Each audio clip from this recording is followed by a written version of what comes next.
La Russie a lancé des centaines de drones et de missiles sur plusieurs régions ukrainiennes dans la nuit de mercredi à jeudi, ciblant des zones résidentielles et des structures énergétiques. Au moins 2 personnes ont été blessées à Nijin, dans la région de Tchernihiv, frontalière de la Russie. Les autorités locales affirment que ces frappes visaient délibérément des zones civiles ainsi que des infrastructures approvisionnant la région en eau et en électricité.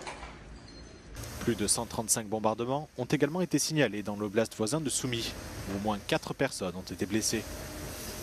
Les autorités ukrainiennes ont également fait état de la poursuite des attaques à Kostiantynivka, dans la région orientale de Donetsk.